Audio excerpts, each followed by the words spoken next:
Welcome and welcome back. It's another amazing day in paradise. Thank you for investing your time here. I'm so excited that you're here with me, and I'll be talking about what I call part two of my billet doux to children, youth, and young adults here in Raleigh. A billet doux is a love letter. That was the word of the day on dictionary.com today. And so I was like, oh, I like that. My billet doux to the children, youth, and young adults here in Raleigh. And it's called B3C with me. And so the first part one, is educate the vote. And I feel like that's my learning series. And B3C with me is my action series. And so before I get started, talking about actually with that yawn, it reminds me if you haven't increased the playback speed, now would be a good time, because I'm going to share what's on my mind in these videos. So they're not going to be short, they're not going to be 3 minutes, but you can get them as close to 3 minutes as possible by increasing the playback speed. I just wanted to make that note. So I wanted to talk a little bit about, and as an introduction to this series, I want to talk about the science of scaling. And I will put some links in the description, because I don't have the names of the authors at the top of my head right now. And I really should, because I talk about this a lot. But all their information, there's a free ebook that you can, not a free ebook, a free audio book that you could listen to. And so I listened to it. I listened to a couple of webinars that they had that talked a little about their process, and it just resonated with me so much, because what they talk about is creating an impossible goal that you can achieve in an impossible time frame. Now, for them, this means that they are working with businesses that make $500,000 or more a year, and their desire is to scale to be making over $1 million in less than 3 years. So from what I understand, and from what I've actually heard by attending a SCORE seminar, it usually takes 10 years before a person a business gets to their first million. So to sit there and turn around and say, we're going to flip this around and we're going to make you $1 million in 3 years or less is almost preposterous. But that's what's beautiful, because it's about creating this impossible goal with an impossible time frame. And then what they say is that because you do that, your mind has to get rid of all the little things that you would do to just keep the business going, because you've got to do something different in order to make that happen. And there's some other principles that they share, but that was one that stood out to me, is they call it the floor. It's you're raising the floor. Since your goal is so high, you've got to start thinking of other things that you could do to make that happen.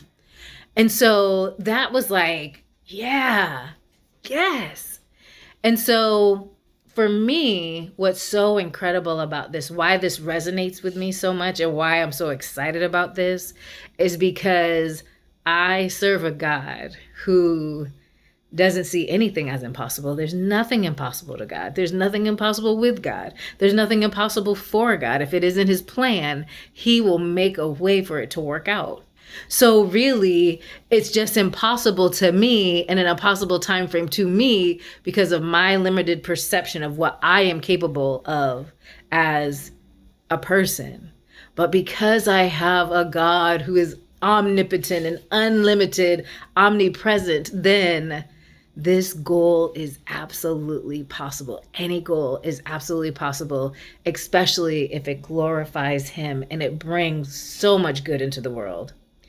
And so I'm going to leave it at that, because what I am working on is designed to do exactly that. Community is the cancer. And we see that so much during the election season, right? But community is also the cure. We are the ones that are responsible and can change the way things go.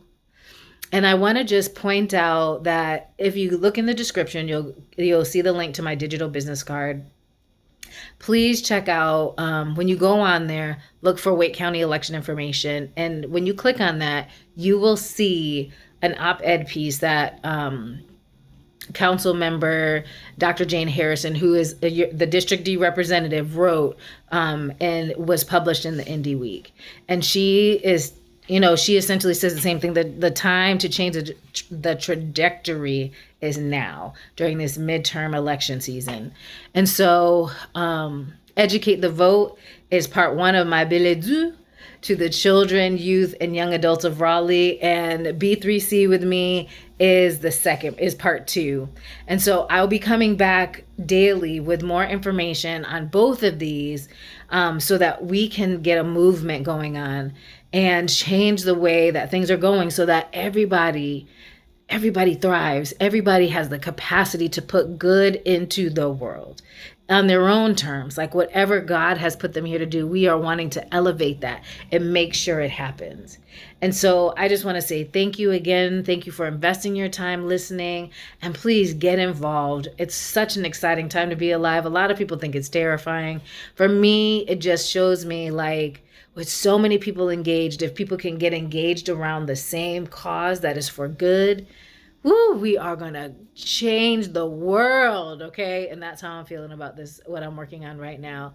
My love letters to the youth and children of the future, because they deserve something different. And so I just want to say thank you again, and come back tomorrow. Enjoy the amazing day you're creating. Peace.